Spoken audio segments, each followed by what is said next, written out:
আজকে আবারও আমি তোমাদের সামনে অনলাইন ক্লাসে হাজির হয়েছি। তো আশা করি তোমরা সবাই ভালো আছো। এই করোনা পরিস্থিতির পরবর্তীতে তোমরা শুনতেছো আবারও আরেকটি যে ওমিক্রন নামে আরেকটি ভাইরাসের সংক্রমণ আমাদের সমাজে ছড়িয়ে পড়ছে। তোমরা এই সম্পর্কে সচেতন থাকবা এবং স্বাস্থ্যবিধি মেনে চলবা এবং যেভাবে সম্ভব যতটুকু সম্ভব তোমরা আমাদের সাথে এই অনলাইন ক্লাসে হাজির হওয়ার চেষ্টা করবা। তো আমি আজকে অনলাইন ক্লাসে ধারাবাহিকতায় আবারও এই উপযোগ নিয়ে তোমাদের সামনে উপস্থিত হয়েছি।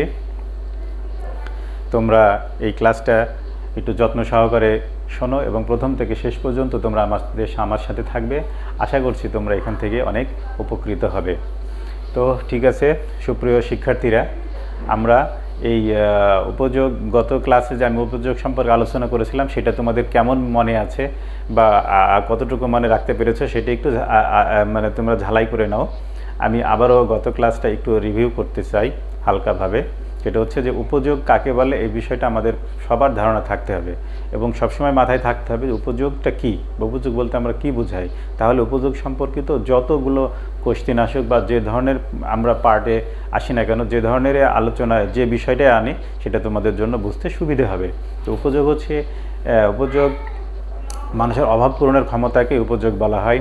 সেটা বস্তুগত হোক বা বস্তুগত হোক, সে যাই হোক না কেন, সেটা যদি কারো অভাব পূরণ করতে পারে বা অভাব পূরণ করার ক্ষমতা থাকে আমরা সেটাকেই উপযোগ বলবো। তো এই উপযোগটা হচ্ছে মূলত দুই প্রকার, এক হচ্ছে মোট উপযোগ, আরেকটা হচ্ছে প্রান্তিক উপযোগ। মোট উপযোগ আরেকটা হচ্ছে প্রান্তিক উপযোগ। তো আমরা আজকে মোট উপযোগ নিয়ে আলোচনা করব। তোমরা একটু বইপত্র খাতাপত্র নিয়ে আমাদের সঙ্গে রেডি হয়ে যাও।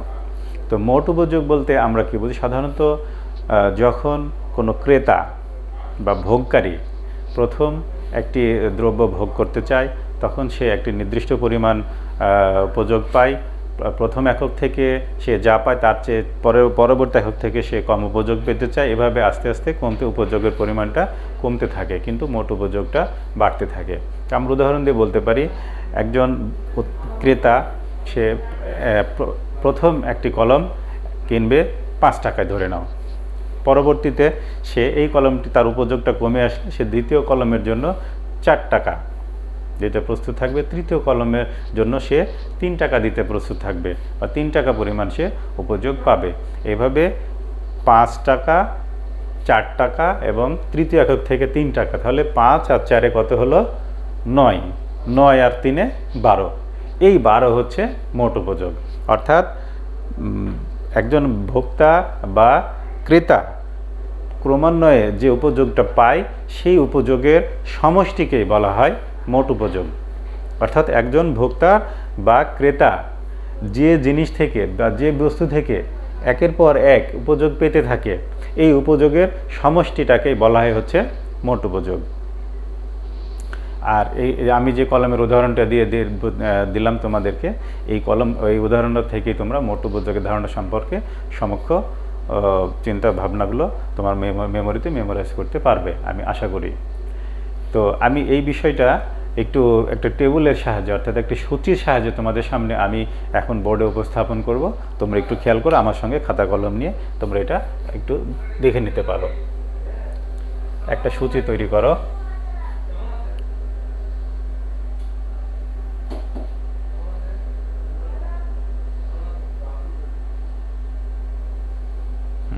এইভাবে তোমরা একটা সূচি একটা টেবিল তৈরি করো। এটা হচ্ছে দ্রব্য একক। মনে করো প্রথম একক,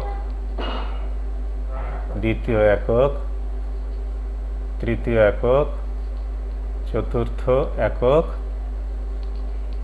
পঞ্চম একক। এভাবে তোমরা আগে এককগুলো সাজিয়ে নাও। এবার হচ্ছে এখানে লেখো উপযোগ, মোট উপযোগ, ব্র্যাকেটে লিখবা টাকায়, টাকা।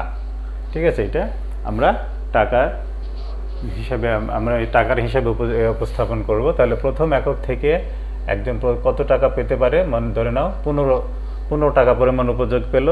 দ্বিতীয় একক থেকে সে 25 টাকা পেল। তৃতীয় একক থেকে সে 30 টাকা পেল, চতুর্থ একক থেকেও সে 30 টাকা পেল এবং পঞ্চম একক থেকে সে 25 টাকা পেল।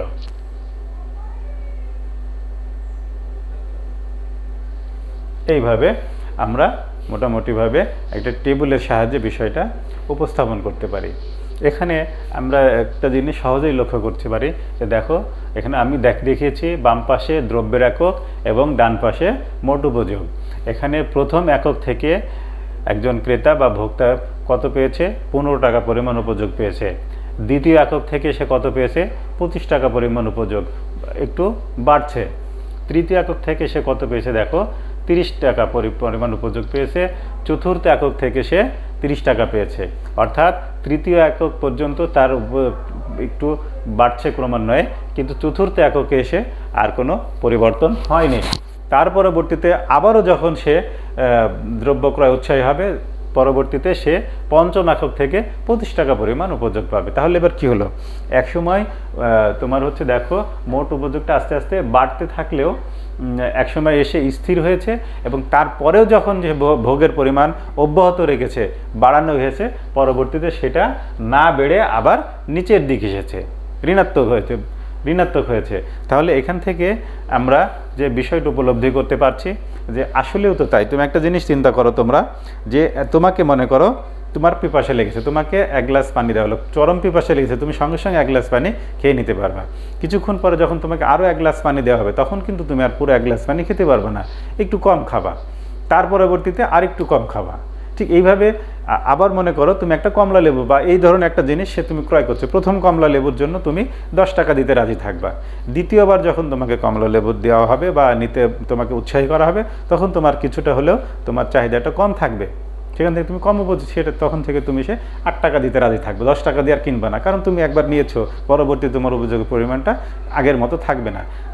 থার্ড টাইমে যদি হয় তখন তুমি 5 বা 6 টাকা দিতে চাবা, তারপরে চতুর্থ টাইমে তুমি আরও কম দিতে চাই। এইভাবে নিতে নিতে তোমার একসময় উপযোগের পরিমাণ মানে তোমার সমান হয়ে যাবে, মোট উপযোগটা সমান হবে এবং আরও যদি দিতে চাই তখন সেটা ঋণাত্মক হবে। ঠিক এই বিষয়টাই আমরা এই চিত্র দিয়ে টেবিলে উপস্থাপন করেছি এবং তোমাদেরকে বোঝানোর চেষ্টা করছি।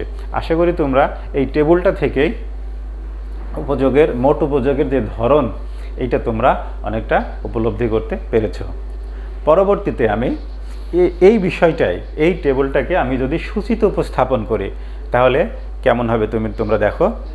তোমরা একটু এটা তুলে নাও, আমি আপাতত মুছে দিচ্ছি, কারণ এখানে একটা সূচি তৈরি করতে হলে এখানে সম্ভবত ধরবে বলে মনে হচ্ছে না। তো ঠিক আছে, তাহলে আমি দেখো এই পাশেই আমি একটু একটা সূচি তৈরি করে তোমাদের দেখাচ্ছি, একটু বোঝার চেষ্টা করো। OX দুটি অক্ষ, OX এবং OY, OX এবং OY দুটি অক্ষ। এই Y অক্ষে আমরা দেখাবো হচ্ছে মোট উপযোগ আর OX অক্ষে দেখাবো হচ্ছে দ্রব্যের একক। OX অক্ষে দেখাবো হচ্ছে দ্রব্যের একক আর এখানে দেখাবো হচ্ছে মোট উপযোগ।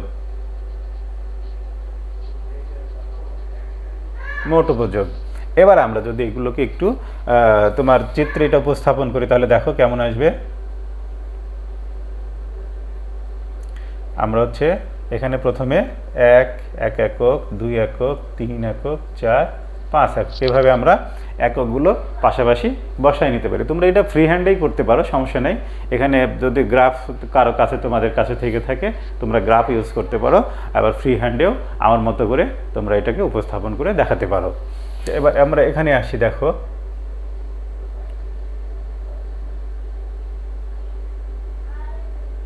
এভাবে দেখো, এটা হচ্ছে 5, 10, 15, 20, 25, 30, এইভাবে আমরা একটু দাগগুলো দিয়ে একটু আমরা দেখিয়ে দিতে পারি। তাহলে এখন দেখো আমরা প্রথম একক থেকে আমরা কি পেয়েছি, একটু আমি এই দাগটা একটু ছোট করে দিয়ে তোমাদের বোঝার জন্য একটু চেষ্টা করে দেখি একটু কেমন হয়।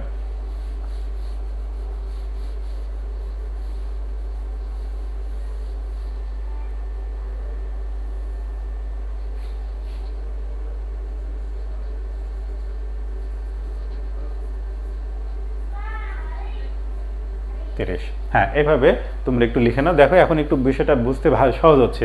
তখন আসলে আমি একটু মানে একটু আমার মিসম্যানেজমেন্ট হয়েছিল, যার কারণে এই দাগটা একটু বাম দিয়ে সরাই নিলাম। তোমরা এবার একটু বুঝতে তোমাদের সুবিধা হবে। তাহলে আমরা প্রথম একক থেকে কত পেয়েছিলাম দেখো, 15 টাকা পরিমাণ। তাহলে আমরা এই যে এটা কিন্তু মোট উপযোগের ঘর, মোট উপযোগ, ঠিক আছে, মোট উপযোগ, মোট উপযোগ, এই বারটা আমরা হচ্ছে মোট উপযোগ দেখাচ্ছে। এবার দেখা গেল, দেখো তুমি এই পর্যন্ত ধরে দিতে হবে 15 একক, তাই না? তাহলে এই বরাবর আসে, এখান থেকে তুমি একটা দাগ দিয়ে নাও, একটা এইভাবে একটা চিহ্ন করে নাও। পরবর্তী একক দেখো, দ্বিতীয় একক থেকে 25 পরিমাণ আসছে। এখানে খেয়াল করো, এই যে এই পরিমাণ দেখো, তুমি এখান থেকে একটা দাগ দিয়ে নাও এবং এখান থেকে আরেকটা তুমি দাগ টেনে নাও। তৃতীয় একক দেখো কত আসছে, 30 পরিমাণ, তাই না? তাহলে এখানে তুমি আসো, এখান থেকে এই বরাবর আসো, হ্যাঁ, এবং এখান থেকে তুমি 30 বরাবর একটা দাগ টেনে নাও। চতুর্থ একক দেখো আমাদের কোথায় এসেছে, চতুর্থ একক কিন্তু 30 বরাবর এসেছে। 30 বরাবর দেখো, তাহলে চতুর্থ এককে কিন্তু কোনো পরিবর্তন আসেনি, তাই না? চতুর্থ এককে কোনো পরিবর্তন আসেনি। তাহলে এটা ঠিক এই বরাবর আমাদের রেখাটা আসলো। এবার আমরা হিসাব করি, পঞ্চম একক দ্বারা 25 পরিমাণ এসেছে, তাই না? এই যে 25 পরিমাণটা আমরা এখানে এইটা একটা সিম্বল এখানে নিব, এখান থেকে এইটা ব্যবহার করব। এখান থেকে তোমরা দেখো এই বরাবর পর্যন্ত আসবে। এবার খেয়াল করো, আমরা যদি এই যে আমরা 5টি এককে চিত্রে উপস্থাপন করে 5টি জায়গা পেয়েছি, A B C D E. এখন A B C D E এইটা আমরা একটু যোগ করে দেখি তো বিষয়টা কেমন আসে।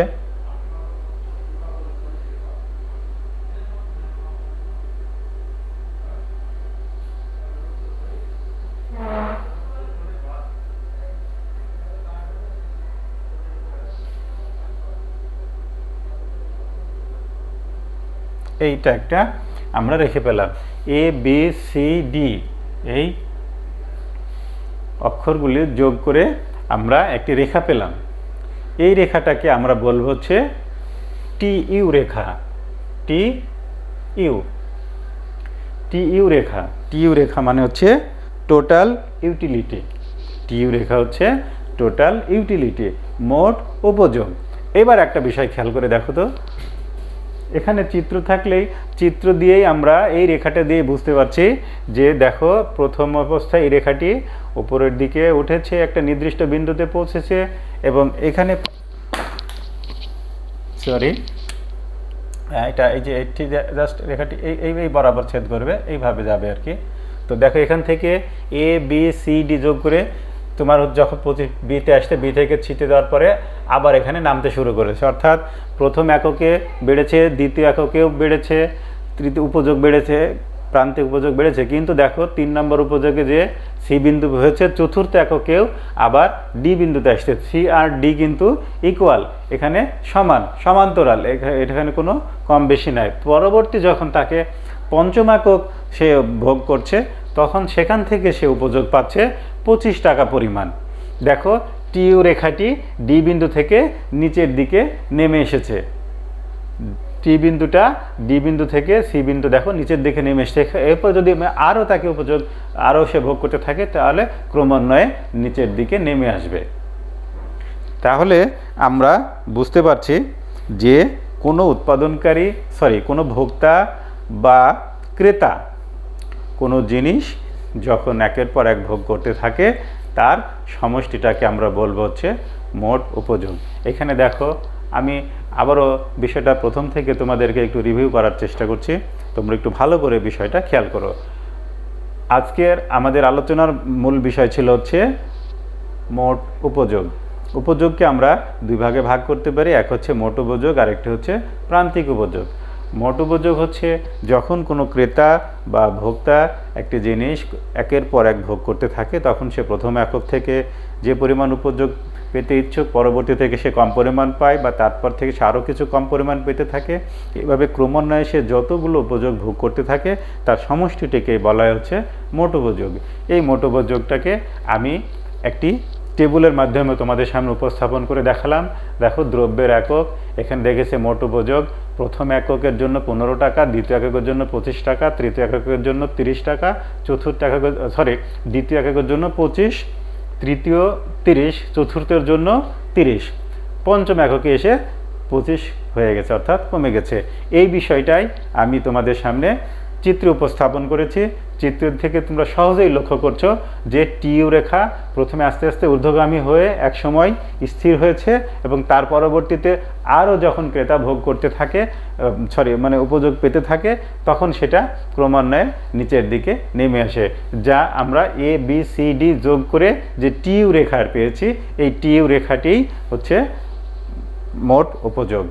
তাহলে শিক্ষার্থীরা, নিশ্চয়ই তোমরা আজকের আলোচনা থেকে মোট উপযোগ সম্পর্কে একটি সমক্ষ ধারণা লাভ করেছো।